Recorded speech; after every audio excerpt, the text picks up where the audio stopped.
Hello बच्चों, hello everyone. तो आज के वीडियो में हम लोग विभाज्यता के नियम को सीखेंगे। 2 से 11 तक के विभाज्यता के नियम को सीखना है और पूरे डिटेल्स के साथ, उदाहरण के साथ सीखना है। तो सबसे पहले हम लोग स्टार्ट करते हैं 2 से विभाज्यता का क्या नियम है। इसको हम लोग इंग्लिश में डिविजिबिलिटी रूल भी बोलते हैं। ठीक है, चलिए। तो 2 से विभाज्यता का नियम बोलता है कि मान लिया जाए कोई संख्या के इकाई अंक, तो ये जो मेरा 2 संख्या लिए उदाहरण के तौर पे, और हम लोग इसको बोलते हैं इकाई का अंक, है ना। जो अंतिम संख्या होता है, जो लास्ट डिजिट होता है, उसको बोलते हैं इकाई का अंक। इकाई का अंक 0, 2, 4, 6, 8 होगा तो 2 से पूरा पूरा कट जाएगा। समझ में आया है ना। तो देखो ये उदाहरण है, ये 2 से पूरा पूरा कट जाएगा क्योंकि जो लास्ट नंबर है वो 2 है, तो यहां से मैच कर रहा है ना जी। ठीक है, यहाँ पे देखो लास्ट नंबर क्या है, 0 है, और यहाँ देख रहे हैं 0, 2, 4, 6, 8, इन अंकों में कोई भी अंक रह गया लास्ट में तो वो 2 से पूरा पूरा कट जाएगा। यदि देखो लास्ट में यहाँ 5 है तो ये 2 से पूरा पूरा भाग नहीं लगेगा। ठीक है ना। चलिए अब हम लोग अगला नियम सीखते हैं। 3 से विभाज्यता का क्या नियम है। यदि संख्या के अंकों का योग 3 का गुणज होगा तो, यानी कि ये संख्या है, ठीक है, 965, और अंकों का योग कहने का मतलब ये तीनों अंकों को हम लोगों को प्लस कर लेना है। प्लस करने के बाद 9, 6, 15 और 5, 20, ये कितना आ गया, 20 आ गया। तो क्या 3 का पहाड़ा में 20 आता है, या 3 से भाग देने पर 20 पूरा पूरा कटता है? नहीं कटता है। यानी कि ये जो संख्या है 3 से पूरा पूरा नहीं कटेगा। ठीक है ना, इस तरह से करना है। अब ये जो संख्या है इसको अलग अलग करके हम लोगों को प्लस करना है। जैसे कि यहाँ 5 है तो यहाँ लिख देंगे 5 + 4 + 9 + 3। अब हम लोग जोड़ के देखना है। 5, 4, 9, 9, 9, 18, 18 और 3 हो जाएगा 21। अब देखो 3 का पहाड़ा में 21 आता है कि नहीं, मतलब 21 जो है 3 का गुणज है। ठीक है, तो ये जो है ना, ये पूरा संख्या भी 3 से कट जाएगा। कुछ नहीं करना है, जो भी संख्या है सबसे पहला काम आप लोगों को जोड़ना है। ठीक है, ये सबसे पहला काम है। यदि वो 3 का गुणज होगा तो पूरा संख्या 3 से कट जाएगा। चलिए हम लोग आगे बढ़ते हैं। अब 4 से विभाजित का नियम हम लोग सीखते हैं। ठीक है, 4 से विभाजित का नियम बोलता है कि संख्या के अंतिम 2 अंक 0, 0 हो। मतलब किसी भी संख्या के अंतिम 2 अंकों में यदि 0 है, ठीक है, देखो यहाँ लास्ट 2 क्या है, 0 है। हमको ये साइड देखना है, ये साइड से देखना है। ठीक है ना, ये साइड वाला संख्या देखना है। ठीक है, और दोनों संख्या 4 से कट जाएगी। मतलब जो अंतिम संख्या जो लेंगे, जैसे कि यहाँ दोनों संख्या अंतिम संख्या क्या लिए, 28। 28 4 का पहाड़ा में आता है कि नहीं, बिल्कुल आता है। तब ये पूरा संख्या भी 4 से पूरा पूरा भाग लग जाएगा, और यही 4 से विभाज्यता का नियम है। Is that clear. चलिए हम लोग अब नेक्स्ट वन 5 की विभाज्यता को सीखते हैं। 5 से विभाज्यता का नियम क्या बोलता है कि कोई भी संख्या का इकाई अंक यदि 0 और 5 रहेगा ना तो पूरा संख्या 5 से कट जाएगा। देखो यहाँ इकाई का अंक क्या है, 0, यानी कि अंतिम संख्या। क्या होना चाहिए, इकाई का अंक मतलब अंतिम संख्या। ये देखो अंतिम संख्या क्या है, 5 है।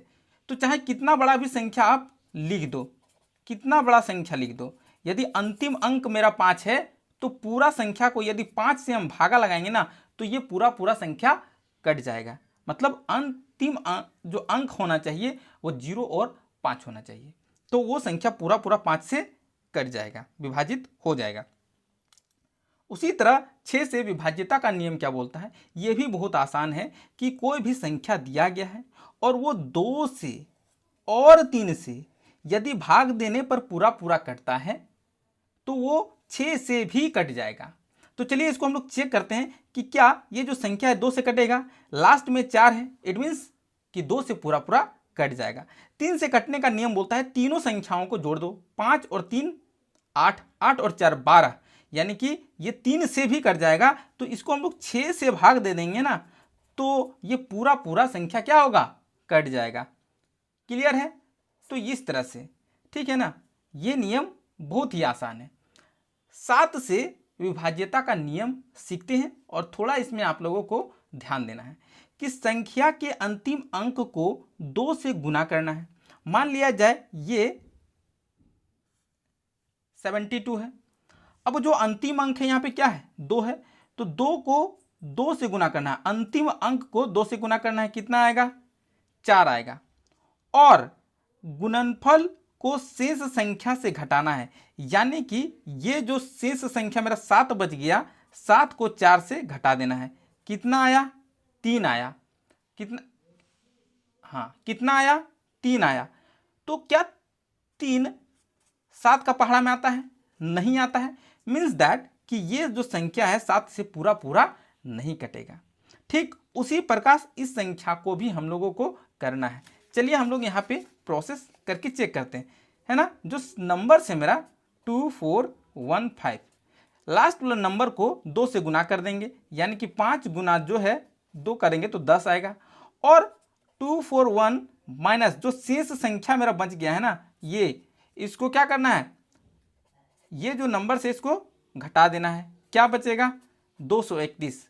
फिर से हमको इसका इकाई अंक लेना है, ठीक है, यानी कि 1 गुना 2 कर देना है, लास्ट वाला संख्या को 2 से गुना कर देना है।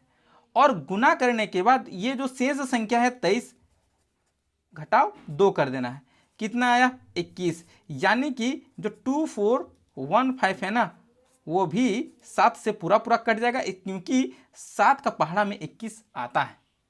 तो इस तरह से हमको 7 का जो विभाज्यता का नियम है याद रखना है। मतलब अंतिम जो अंक है 2 से गुना करना है और शेष संख्या को घटाना है ना। गुना करने के बाद जो उत्तर आएगा शेष संख्या को घटाना है। और यदि अंतर करने पर 0 होगा या 7 का गुणज होगा तो पूरा संख्या 7 से कट जाएगा। तो ये 7 से विभाज्यता का बहुत ही आसान तरीका है, हम लोग उदाहरण के साथ भी देखते जा रहे हैं, ठीक है ना।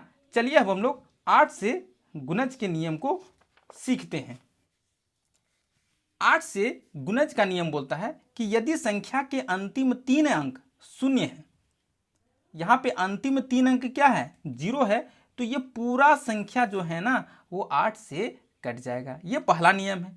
दूसरा नियम बोलता है कि अंतिम 3 अंकों से बनी संख्या 8 से कटता है।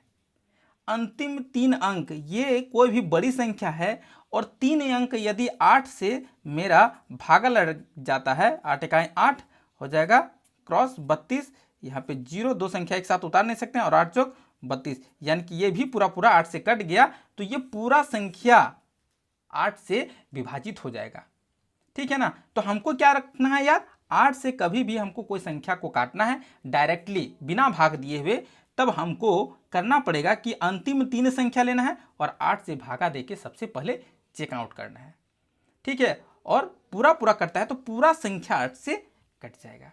Is that clear? चलिए हम लोग 9 से विभाज्य का नियम सीखते हैं, ठीक है ना बच्चों। 9 से विभाज्य का नियम बोलता है कि यदि संख्या के सभी अंकों का योग 9 से विभाजित है तो वह संख्या 9 से पूरा पूरा कट जाएगा। ये जो संख्या है इसके अंकों का योग कर दो, यानी कि 8 + 6 + 7 + 1 + 0 + 5, ठीक है। इसको जोड़ो, 8 6 14, 14 7 21, 22 और 5 27, यानी कि 9 का पहाड़ा में 27 आता है ना, बिल्कुल आता है। तो ये पूरा जो संख्या है ना 9 से पूरा पूरा कट जाएगा। आप चाहे तो भाग देके कमेंट कर सकते हैं, क्लियर है। हम लोग आगे का जाएंगे तो देखेंगे कि 10 का क्या नियम बोलता है। 10 का नियम आसान है। 10 का विभाज्य का नियम बोलता है कि संख्या का जो अंतिम अंक है, इकाई अंक है, वो 0 होना चाहिए। क्या होना चाहिए? 0 होना चाहिए, ठीक है। तो पूरा संख्या 10 से कट जाएगा, यानी कि कोई एक संख्या ले लो, ये पूरा संख्या अंतिम अंक जहां 0 हो गया तो पूरा पूरा 10 से कट जाएगा, क्लियर है। अब हम लोग लास्ट वन देखते हैं, 11 से विभाजित का नियम। ये बहुत ज़्यादा इंपॉर्टेंट होने वाला है कि यदि संख्या के विषम स्थानों पर इकाई अंकों का योग और सम स्थानों पर इकाई अंकों का योग का अंतर 0 हो, मतलब घटाना है, या फिर 11 होगा, तो तो पूरा संख्या 11 से कट जाएगा। कहने का मतलब क्या है? कहने का मतलब देखो, ये जो स्थान है ना, इसको बोलते हैं विषम संख्या का स्थान। यानी कि एक संख्या छोड़ के ये संख्या, फिर ये संख्या छोड़ दो, फिर उसका अगला संख्या ले लो, तीनों को प्लस कर दो। यानी कि 7 + 4 + 8 कितना आया? 7 4 11 है ना, 11 और 8 हो जाएगा 19। क्लियर है? और ये संख्या, एक संख्या छोड़ के ये अगला वाला संख्या लेना है, यानी कि 5 + 3 यानी कि हो जाएगा 8। अब 19 घटाओ 8 कर देंगे तो उसका अंतर, दोनों को जोड़ने के बाद उसका अंतर मेरा 11 आना चाहिए या फिर 0 आना चाहिए, तब वो पूरा संख्या 11 से कट जाएगा। क्लियर है? इसको भी देखो, एक संख्या छोड़ दो, फिर एक संख्या छोड़ दो, हो गया। फिर यहाँ देखेंगे 4, फिर एक संख्या छोड़ के 7, फिर 3 छोड़ के 6। क्लियर है? अब यहाँ करेंगे 4 + 7 + 6, नीचे वाला कर देंगे 9 + 3 + 5। ठीक है ना? अब जोड़ दो, 7 4 11, 11 और 6 हो जाएगा 17। ठीक है, 9 और 3 12 और 5 17, यानी कि 17 - 17 = 0। यानी कि 11 से ये पूरा जो संख्या है, इसको यदि हम लोग भाग लगाते हैं तो ये पूरा संख्या कट जाएगा। तो आई होप, यदि आप वीडियो में नए हैं, चैनल में नए हैं, सब्सक्राइब करें इसी तरह इंपॉर्टेंट वीडियो के लिए। फिर मिलते हैं एक नेक्स्ट वन में, तब तक के लिए बाय बाय।